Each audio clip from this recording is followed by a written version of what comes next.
Mateus capítulo 16, a partir do verso 13, diz assim: Indo Jesus para os lados de Cesareia de Filipe, perguntou a seus discípulos: Quem diz o povo ser o Filho do Homem? E eles responderam: Uns dizem João Batista, outros Elias e outros Jeremias, ou algum dos profetas. Mas vós, continuou Jesus, quem dizeis que eu sou? Respondendo Simão Pedro, disse: Tu és o Cristo, o Filho do Deus vivo.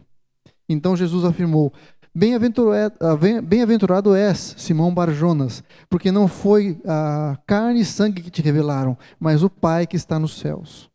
Também eu te digo que tu és Pedro, e sobre esta pedra edificarei a minha igreja, e as portas do inferno não prevalecerão contra ela. Amém? Eu queria falar com vocês hoje a respeito desse tema, desse texto, e o tema que eu dei para essa palavra é Igreja, um projeto de Jesus. A igreja é um projeto de Jesus. A gente pode entender a igreja usando algumas figuras, né? A gente usa, na verdade, algumas figuras para dizer o que a gente pensa da igreja. Talvez você já tenha visto alguém falar assim: não, a igreja é um hospital, ou um pronto-socorro, né? E de fato faz sentido, porque as pessoas que estão doentes espiritualmente buscam um lugar para serem curadas, não é isso? Então a igreja de fato muitas vezes pode ser mesmo um pronto-socorro ou um hospital. Ou a igreja muitas vezes é para nós uma escola, um lugar onde a gente vai para aprender a palavra de Deus, para ouvir aquilo que Deus tem para ensinar para o seu povo, e assim a gente adquirir esse conhecimento que é tão importante para nós. Talvez a gente se relacione com a igreja como sendo meio que um supermercado, que você vai para buscar alguma coisa que você tem necessidade, né? E aí a gente escolhe esse supermercado do jeito que a gente acha mais conveniente. Às vezes, por causa da distância, a gente vai num supermercado que é mais perto da nossa casa. Ou a gente busca um supermercado que tem as coisas mais baratas, não é isso? Ou que tem mais qualidade. A gente muitas vezes escolhe a igreja por aquilo que ela pode oferecer para nós. Talvez a gente vá à igreja, ou escolha a igreja, ou busque a igreja, buscando algum tipo de entretenimento. Às vezes a gente se relaciona com a igreja como se fosse participar de um show. A gente senta, escolhe um bom lugar, espera ouvir alguma coisa de qualidade, alguma coisa boa, né, que traga algum tipo de sentimento bom para a gente, depois vira as costas e vai embora. Algumas pessoas tratam a igreja como um clube, onde a gente vai para se divertir, para encontrar alguns amigos, para ter um tempo bacana de descansar nossa mente, né? Aproveitar aquelas coisas que aquele lugar tem para oferecer para a gente. Outros tratam a igreja como se fosse a CPFL. Vai lá para recarregar as baterias, para pegar um pouco de energia. Não é isso? Agora, todas essas figuras ou essas imagens são figuras que muitas vezes trazem algum tipo de verdade. Mas a gente não pode limitar o nosso relacionamento com a igreja, por essas coisas. Porque, não sei se você reparou, todas essas figuras que eu usei, de alguma forma, são muito utilitaristas. Ou seja, eu vou para me servir de algo. Eu vou para aproveitar de algo que a igreja tem para me oferecer. Eu vou para receber alguma coisa.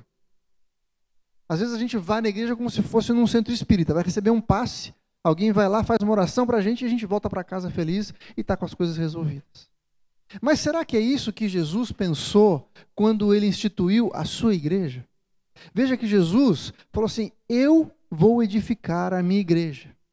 Eu edificarei a minha igreja. A igreja é um projeto de Jesus. Jesus é que disse que ele faria aquilo que fosse necessário para edificar a sua igreja. E uma coisa interessante é que às vezes a gente confunde a igreja, aquilo que a gente vive aqui, com uma religião. Gente, igreja não é uma religião. Igreja também não é um lugar aonde eu vou. No Novo Testamento, você não vai ver nenhuma vez a igreja sendo mostrada ou sendo referida como um prédio. Nenhuma vez. Como um lugar que você vai. A gente tem essa tendência, né? Falar, que igreja bonita, como a decoração da igreja é bonita. Ou que legal que é essa igreja, que grande que ela é. Olha como essa igreja tem coisas bonitas ali dentro. Aqui estão as chaves dessa igreja, para você poder entrar na porta. O estacionamento da igreja. Jesus jamais pensou na igreja como sendo um lugar. E muito do que a gente perde do nosso convívio com a igreja, daquilo que Jesus estabeleceu para nós, é porque a gente não consegue entender de fato o que Jesus pensou quando ele instituiu a sua igreja. A primeira coisa que eu queria mostrar para você é que Jesus usou uma palavra muito diferente para dar um nome para aquilo que ele iria criar. Jesus não falou assim, eu vou edificar a minha sinagoga. Ele não falou que ia criar um lugar, de um templo de reunião. A palavra eclesia, que é o que está escrito no original, que a gente traduziu por igreja, era uma palavra que não tinha nada de religiosa no seu sentido original. Eclesia significava uma assembleia, uma reunião de pessoas. E quando Jesus falou que ele montaria, ele constituiria a sua igreja, usou a palavra eclesia, as pessoas entenderam. Era uma reunião de pessoas que tinham um mesmo propósito, que se reuniam com uma mesma finalidade. E ele fala assim, sobre esta pedra eu vou edificar a minha igreja. E muitas vezes as pessoas confundiram, ao longo da história, o que Jesus estava querendo dizer sobre essa pedra. Essa pedra não era Pedro, tanto que ele usa duas palavras diferentes. Você é Pedro e sobre essa pedra eu edificaria a minha igreja. São palavras diferentes. Qual é a pedra sobre a qual Jesus está edificando a sua igreja? Sobre a declaração que Pedro fez. Pedro falou assim, tu és o Cristo, o Filho do Deus vivo. Isso significa que a igreja, nós aqui, somos uma assembleia, uma reunião de pessoas que se reúne com uma mesma finalidade, por causa de um mesmo motivo, pelo fato de que nós todos aqui reconhecemos Jesus como o Messias, o Filho do Deus vivo. Essa é a base da igreja. É por isso que a igreja se reúne. É isso que nos torna comuns, é isso que nos torna, é isso que nos identifica. Todos nós aqui cremos que Jesus é o Messias, o Filho do Deus vivo. E essa declaração tem repercussões muito profundas na maneira como a gente vive, na maneira como a gente lida com a nossa vida, com o nosso futuro, com os nossos projetos, com as nossas vontades. Ora, se Jesus é de fato o Messias, aquele que havia de vir, o rei esperado de Israel, o Filho do Deus vivo, ele tem autoridade para determinar aquilo que nós vamos viver, como nós vamos viver. Se ele é de fato o rei que deveria vir, nós somos seus súditos, seus servos. Portanto, a nossa vida não é mais nossa. A nossa vida pertence ao Senhor. E pessoas que acreditam nisso, que vivem essa realidade, são essas pessoas aqui que se reúnem para declarar que Jesus é o Messias, o Cristo, o Filho do Deus vivo. A gente precisa, então, ver o que a Bíblia traz para a gente de imagens ou de maneiras de entender o que é essa igreja, para que a gente possa viver a plenitude daquilo que Jesus determinou para nós, para esse grupo de pessoas. Como eu falei, Jesus não estava pensando num prédio, não estava pensando numa instituição ou numa religião. Ele não usa uma palavra religiosa, ele usa uma palavra do dia a dia, de pessoas que se reuniam com um propósito, de ouvir a respeito e falar a respeito de Jesus. E eu quero mostrar para vocês algumas das figuras que a própria Bíblia usa para representar a igreja. E isso vai ensinar para a gente como a gente deve se relacionar, como a gente deve viver essa missão que ele nos deu, esse chamado que ele veio para nós. Jesus falou que ele edificaria a sua igreja. Ou seja, ele daria as diretrizes, ele daria a capacitação, ele daria a direção para que essa igreja fosse de fato um grupo de pessoas que mudasse a história como de fato mudou. Gente, os primeiros líderes da igreja eram pessoas absolutamente incultas, iletradas, não sabiam falar, não tinham estudo, não tinham preparo, eram pessoas simples, pessoas que o único conhecimento que eles tinham era daquilo que eles aprenderam com Jesus. Se a gente olhasse para aquelas pessoas que começaram a igreja hoje, a gente ia falar assim, isso aqui não vai durar um ano. Daqui a um ano todo mundo já esqueceu essa história de igreja. Mas esse povo que teve um contato com o Cristo, com o Messias de Deus, que reconheceu nele o Filho de Deus, transformou não só o lugar onde eles estavam, mas tiveram as suas vidas completamente transformadas e mudaram o mundo, viraram o mundo de cabeça para baixo. Eu acho que isso tem alguma coisa para falar conosco hoje. O mesmo poder que estava sobre aquele povo está sobre a nossa vida hoje. A expectativa de Deus para nós é a mesma que ele tinha com aquele povo que havia acabado de formar. Quando Jesus pensa na igreja, ele não pensa num prédio, numa religião, mas pensa em pessoas que vivem em unidade. Sabe, no final do seu ministério, quando Jesus está para ir para a cruz, no capítulo 17 de João, ele faz uma oração que é chamada de oração sacerdotal. Quando Jesus começa a orar e falando para Deus, falando, Deus, eu estou aqui terminando o meu ministério. Aquilo que o Senhor me chamou para fazer, eu já fiz, eu estou te entregando. Mas nessa oração, ele gasta a maior parte do tempo orando pelos seus discípulos, por aquilo que eles iriam fazer. E mais lindo de tudo, é que Jesus ora por você. Sabia que Jesus orou por você, especificamente por você? Ele ora assim, Pai, eu não oro só por esses que estão aqui, mas por aqueles que vão crer na palavra que essas pessoas vão divulgar. Nós somos fruto daquela oração. Jesus orou por nós. E ele queria que nós fôssemos conhecidos pela unidade, pela proximidade. Assembleia ou eclesia significa um grupo de pessoas. E isso a gente pode entender que desfaz uma ideia que tem vindo sobre a igreja atual, que é o seguinte, não, eu não preciso ir na igreja. Eu não preciso ir na igreja. Eu tenho a minha fé, eu falo com Deus em casa, eu oro em casa, eu faço as minhas orações. Já viu gente falando assim? Não preciso ir na igreja, não. Isso aí, igreja tem um monte de problema, só tem gente falsa, só tem gente hipócrita. E a resposta que eu costumo dar é a seguinte, pode vir que tem lugar para mais um. Sempre cabe mais um. Mas o que Jesus estava pensando não era que a gente vivesse sozinho, isolado. A marca do povo de Deus seria a unidade. A gente vê lá em Pentecostes, em Atos capítulo 2, que o Espírito de Deus veio sobre aquele povo que estava reunido. E deu a esse povo dons e talentos e habilidades especiais, diferentes para cada um, para que esse povo pudesse de fato transformar o mundo e viver uma vida de poder e de autoridade, que vivesse os princípios de Jesus, que experimentasse a cura, o poder e a autoridade que Jesus tinha para aquele povo. Aquele povo era um povo diferente. E a gente vê lá em Atos que, embora eles fossem diferentes, muito sérios com seus princípios, era um povo que ganhava a simpatia das pessoas. Era um povo que atraía as pessoas para perto dele. Os incrédulos, aqueles que não conheciam Jesus, eram atraídas pelo mover daquela igreja, pelos milagres que aconteciam, pela maneira como aquelas pessoas haviam sido transformadas. Pessoas que roubavam deixavam de roubar. Pessoas que traíam deixavam de trair. Pessoas que mentiam deixavam de mentir. Pessoas que eram egoístas começavam a vender tudo que tinham para repartir entre os seus irmãos, para que todos tivessem aquilo que precisavam. E isso tornava aquela igreja atraente para as pessoas. O começo da igreja foi exponencial, as pessoas começaram a chegar, eu quero isso, eu quero isso, eu quero isso.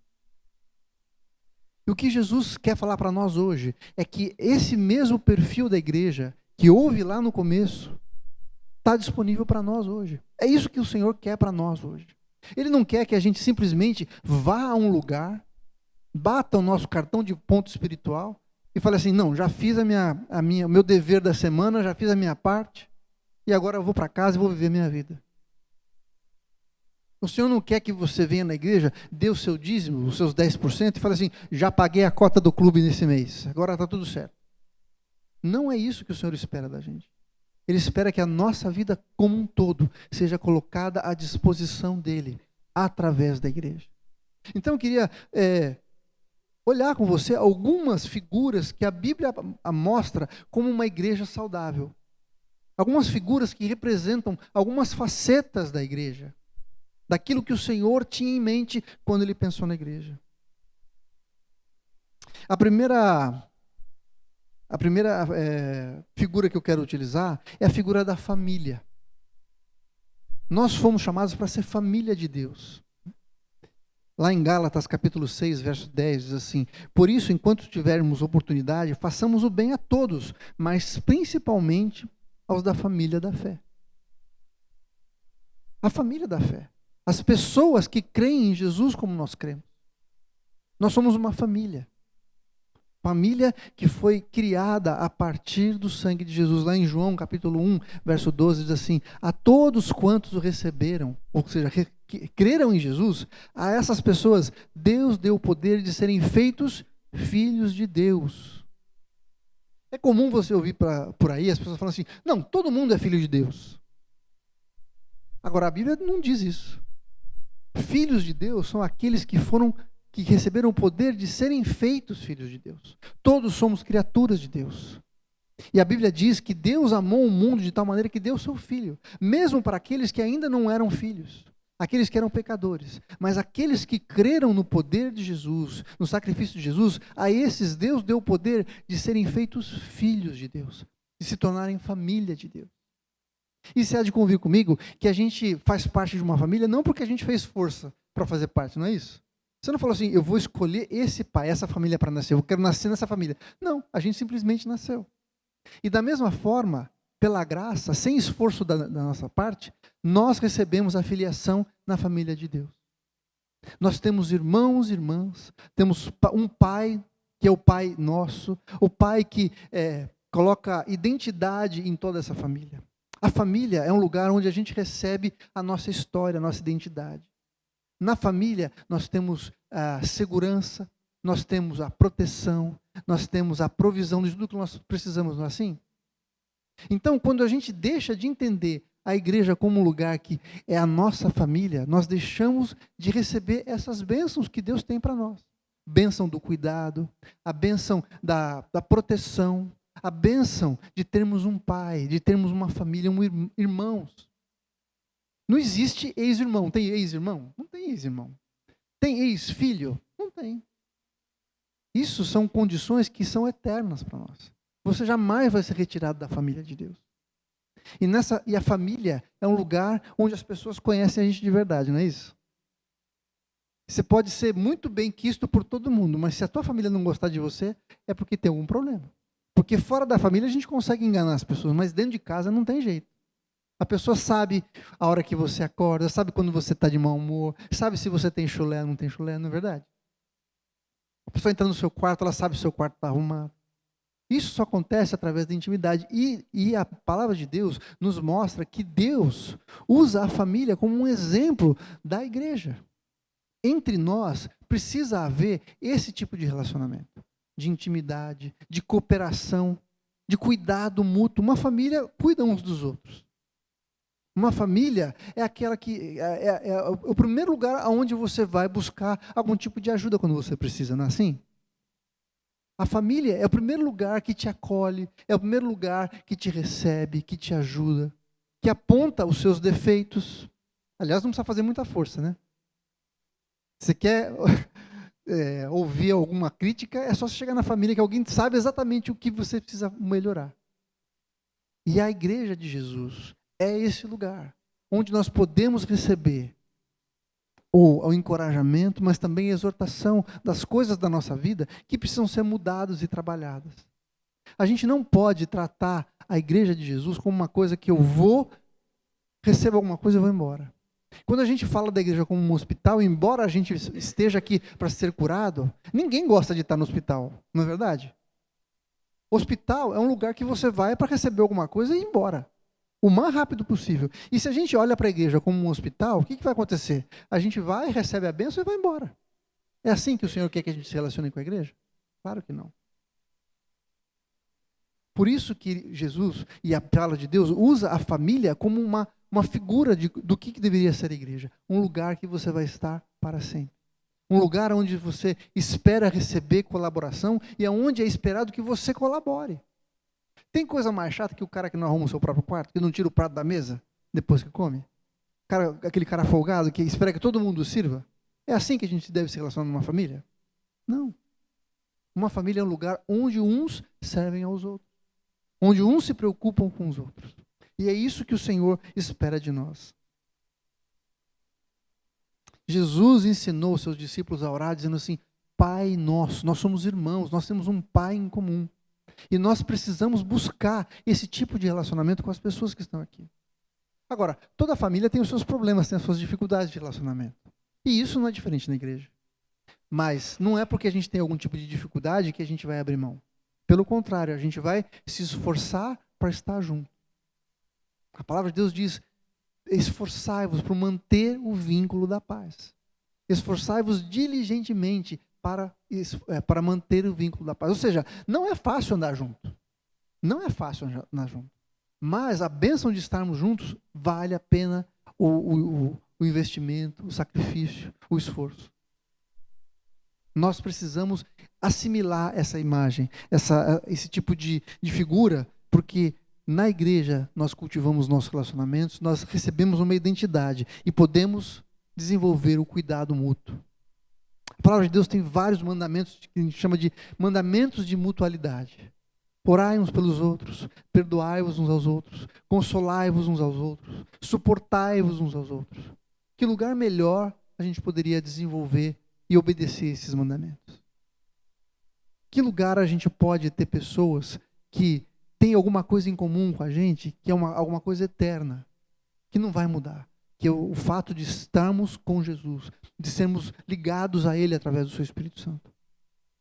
Essa pessoa que está do seu lado vai morar com você na eternidade, diante do Senhor. Nós estaremos juntos. Percebe que privilégio que nós temos de poder construir aqui relacionamentos que vão durar a eternidade. Pessoas com quem a gente pode confiar, pessoas que podem nos abençoar.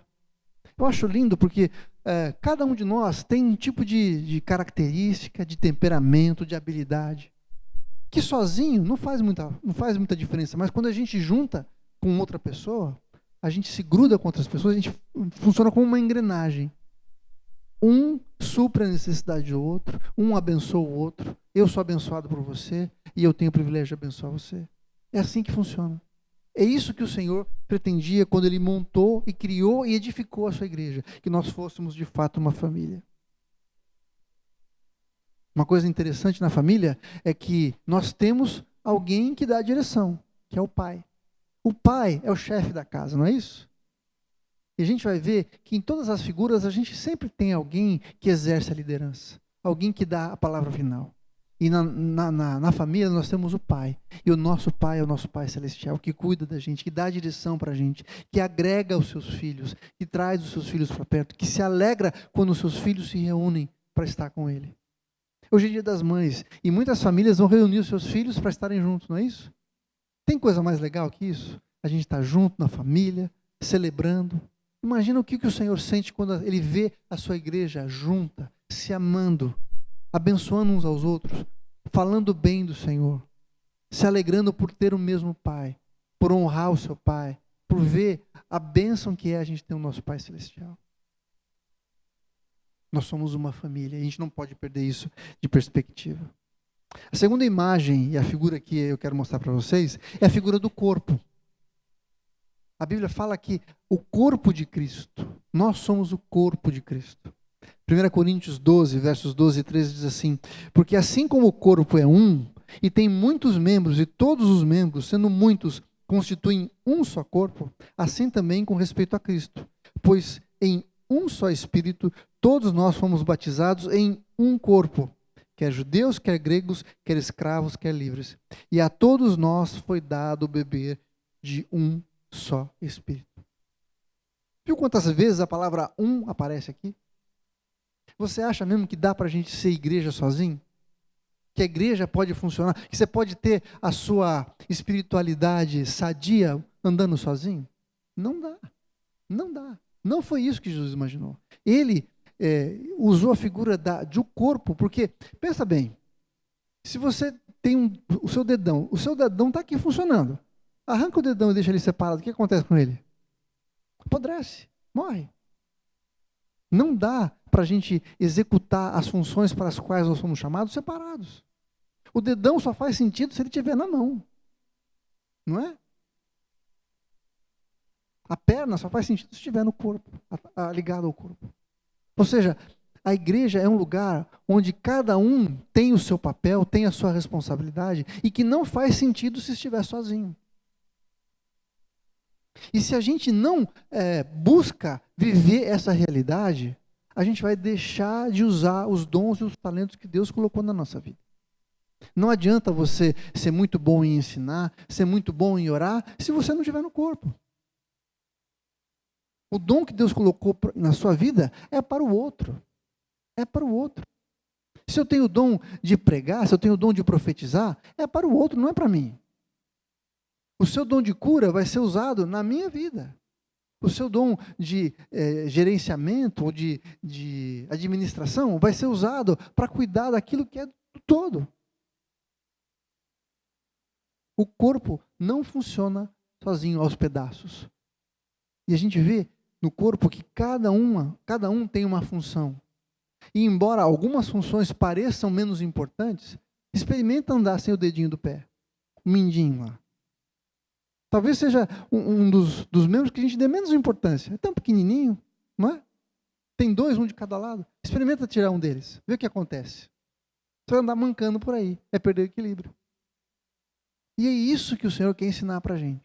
Que cada um de nós tem um dom, tem uma função, tem uma habilidade que é extremamente necessária. E você foi colocado nesta igreja, neste lugar aqui, com um propósito. Talvez você tenha sido atraído por alguma coisa. Eu não sei o que levou você a estar aqui. Mas saiba que antes de você ser atraído, o Senhor te atraiu para esse lugar. Porque Ele sabia do seu dom, sabia do seu talento, da sua habilidade para estar aqui. E esse lugar precisava disso. E não só isso. O conjunto de pessoas, de dons e talentos que estão operando aqui, são essenciais para a sua vida. Deus pode usar você em outro lugar? Claro que pode. Mas se Ele te chamou para estar aqui neste momento da sua vida, é porque Ele tem um propósito para você aqui. E não dá para a gente estar aqui mais ou menos. Ah, hoje eu vou, hoje eu não vou. Ah, eu vou, mas eu vou me envolver só um pouquinho. Não é assim. Essa semana a gente teve uma reunião de oração pelo Zoom, na quinta-feira. Foi um tempo super gostoso de oração. Oramos uns pelos outros, pudemos ouvir as necessidades de cada um. E isso nos aproxima, isso nos traz para perto. Cria intimidade entre a gente.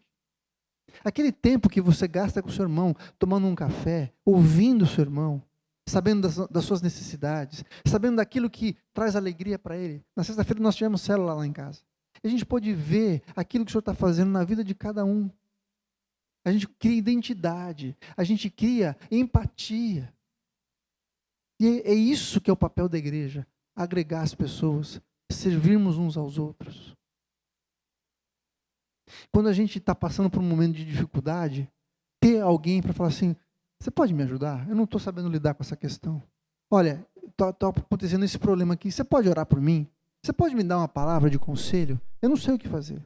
A igreja é o lugar para isso, gente. Muitas vezes a gente vai buscar conselho e direção fora da igreja. A gente corre um risco terrível. Porque a gente vai estar exposto a princípios que não são os princípios da vontade do Senhor. E vai acabar tomando decisões que vão contra a vontade de Deus. Por quê? Porque a gente buscou fora do conselho do povo de Deus.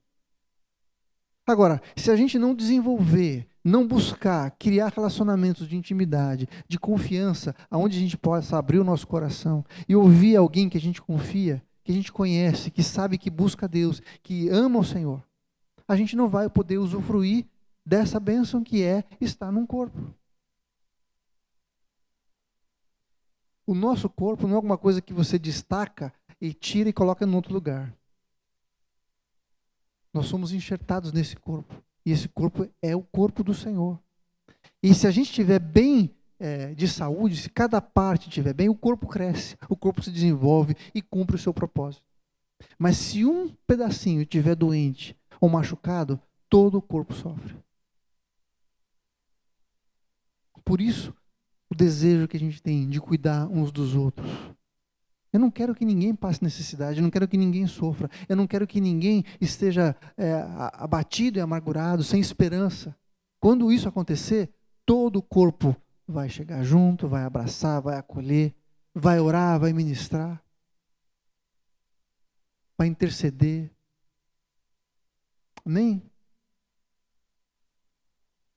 Esse é o corpo. No corpo existe harmonia. Se um lado é mais comprido que o outro, a gente vai ficar meio capenga, não é isso? O corpo tem que estar integrado. Tem que viver. O corpo, o normal do corpo é crescer. O normal do corpo é de se desenvolver. Quando uma parte do corpo não cresce, ela tem algum problema. E ela precisa ser tratada. Mas o normal é que o corpo se desenvolva. E se desenvolva com equilíbrio. O corpo está sempre em atividade. O corpo está sempre crescendo, amadurecendo. Isso deveria ser uma das maneiras da gente identificar a igreja. A igreja precisa estar assim, crescendo, amadurecendo. Porque se ela fica estagnada, ela vai morrer, ela vai definhar. E nós precisamos buscar isso, ver a dinâmica do nosso corpo, a dinâmica da igreja, buscando o crescimento, a estabilidade, a saúde, para que ela possa cumprir o seu propósito. Como eu falei, existe uma função específica de Deus para você, mas você só vai encontrar esse papel que você tem se você se expuser ao corpo de Cristo.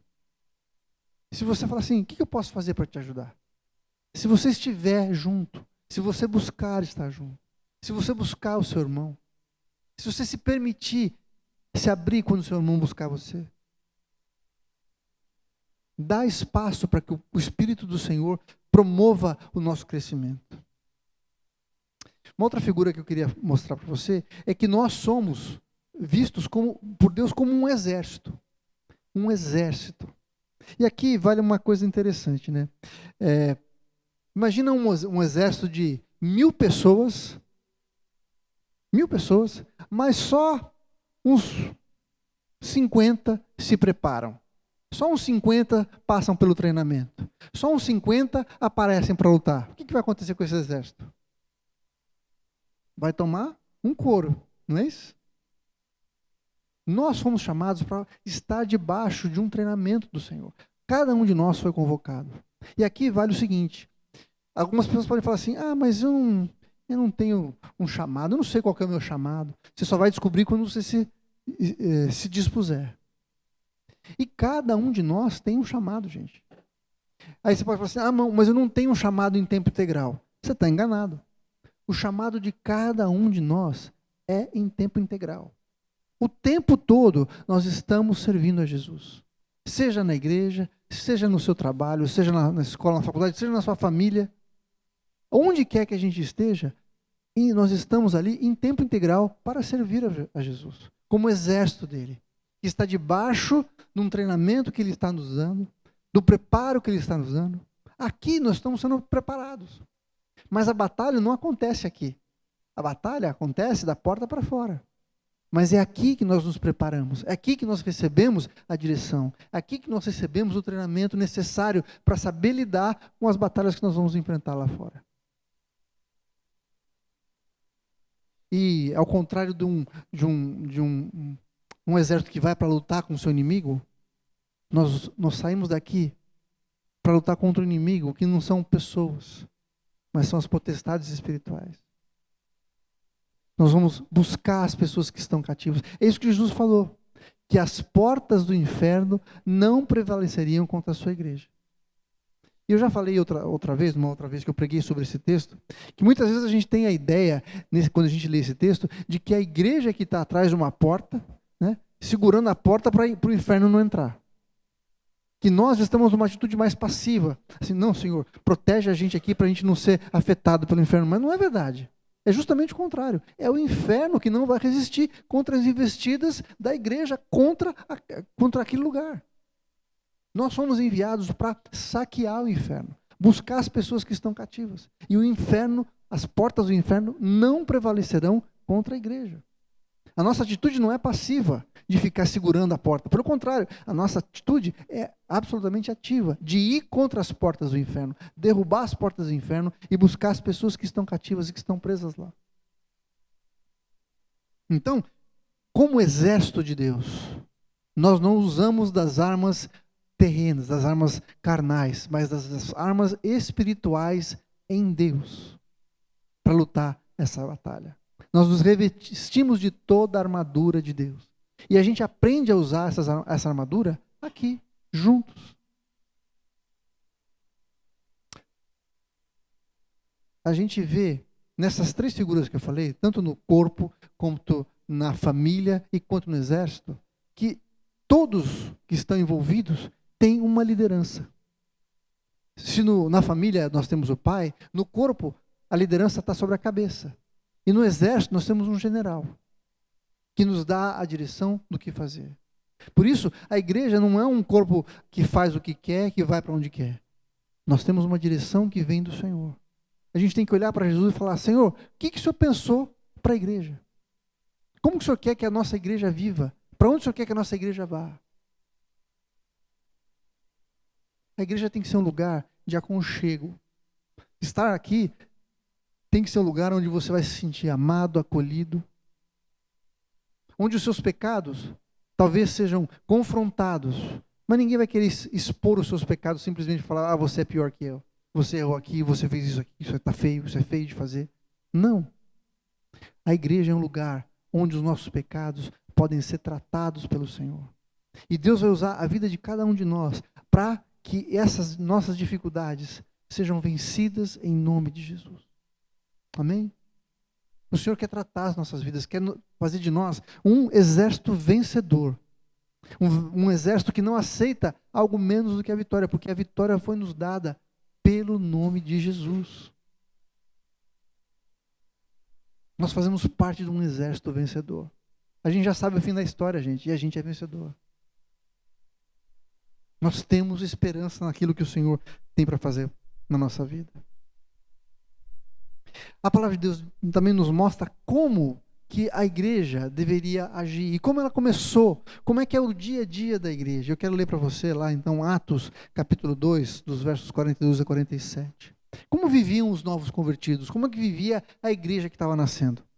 Diz assim, verso 42, e perseveravam na doutrina dos apóstolos, na comunhão, no partir do pão e nas orações. Em cada alma havia temor, e muitos prodígios e sinais eram feitos por intermédio dos apóstolos. Todos os que creram estavam juntos e tinham tudo em comum. Vendiam as suas propriedades e bens, distribuindo o produto entre todos, à medida que alguém tinha necessidade.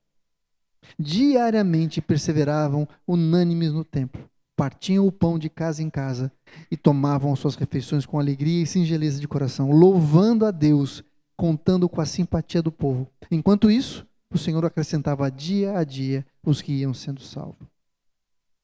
A igreja vivia como? Perseverante na doutrina. Eles estudavam a palavra. Eles estavam juntos orando, intercedendo, louvando a Deus.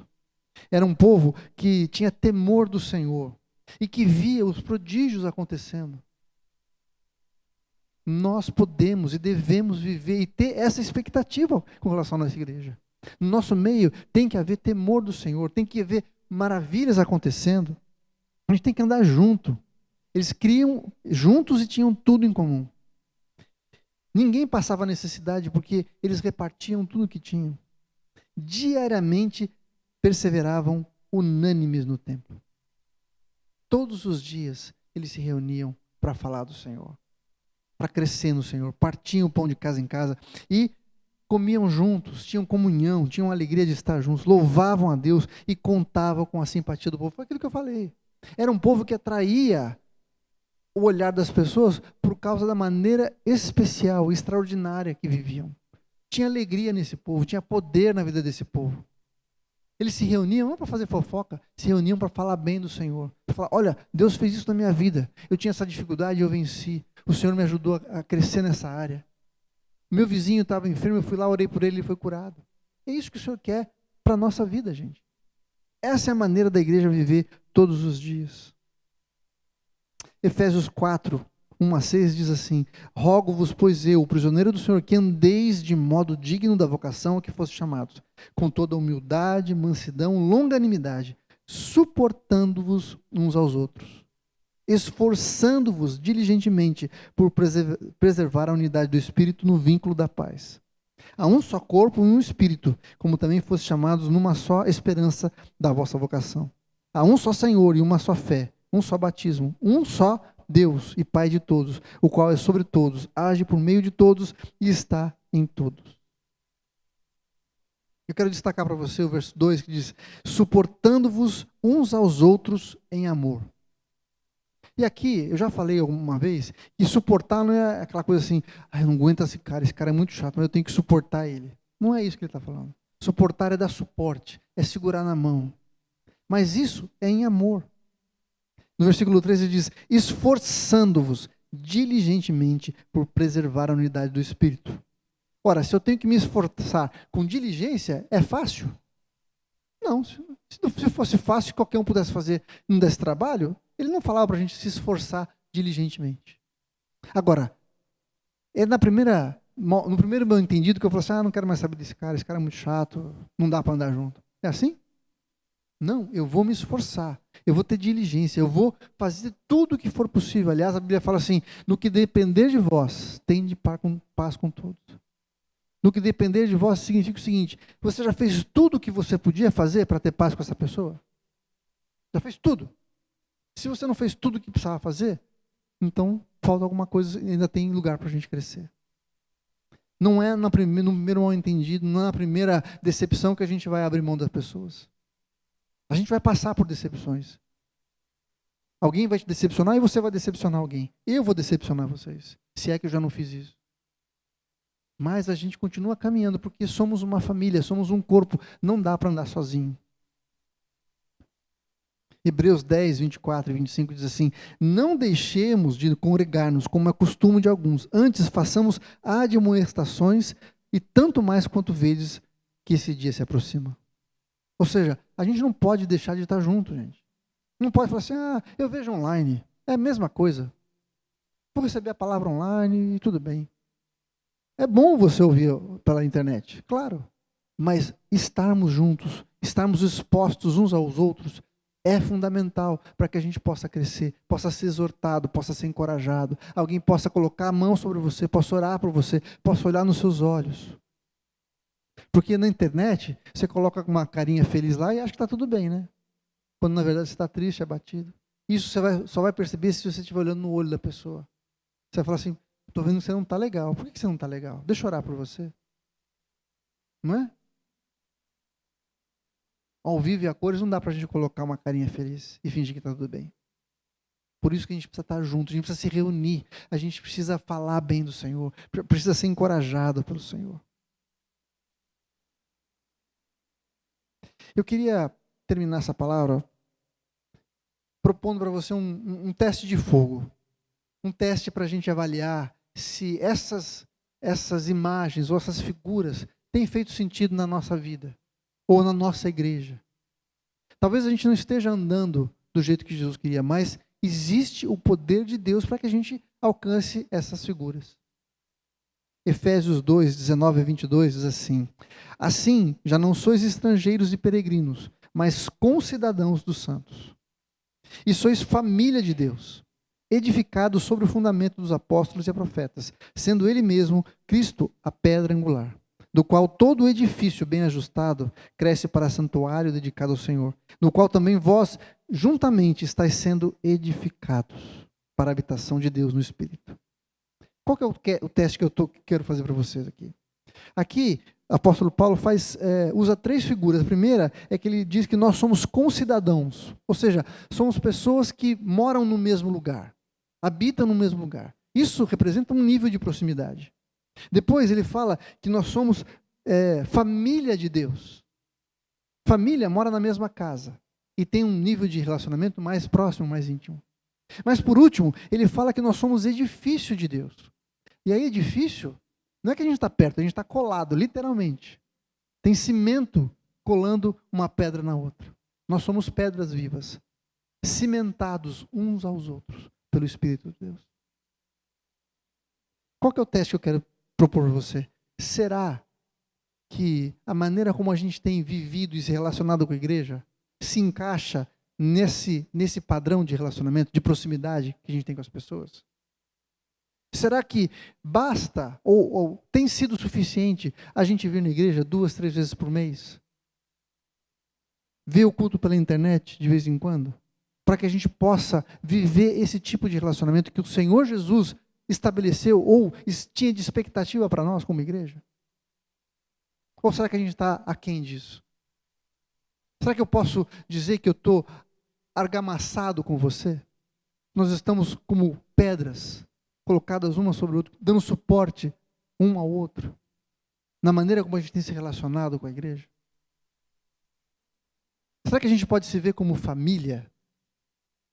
Será que a gente é concidadão, ou seja, mora na mesma cidade, debaixo das mesmas leis, das mesmas regras? Ou a gente precisa fazer alguma coisa a mais? E aqui eu não estou querendo apontar o dedo para você, falando assim, você não está vindo na igreja. Ó, cuidado, hein? Não é isso que eu quero falar. Pelo contrário. Eu quero dizer o seguinte, Deus tem mais para nós. A igreja pode ser uma bênção tremenda na nossa vida, se a gente a enxergar como Jesus a enxerga. Como uma família, como um corpo, como um edifício, como um exército. Se a gente viver a igreja como uma família, a gente vai ter à nossa disposição o cuidado, a proteção. Vai ter à nossa disposição pessoas que podem nos amar, a quem nós podemos amar. Se a gente se enxergar como um corpo, a gente vai ver que a gente tem atribuições diferentes, que são complementares.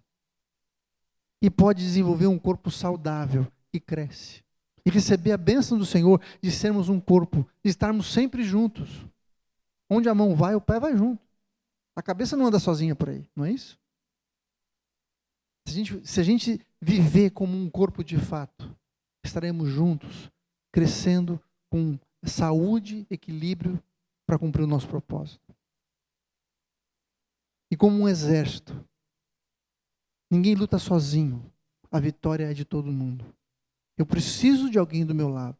Eu preciso fazer uma barreira, agarrar com o meu irmão do meu lado, braço dado com eles, com os escudos colocados um ao lado do outro, para que nós sejamos como uma parede que vai contra o diabo, contra as forças do mal. E assim termos vitória.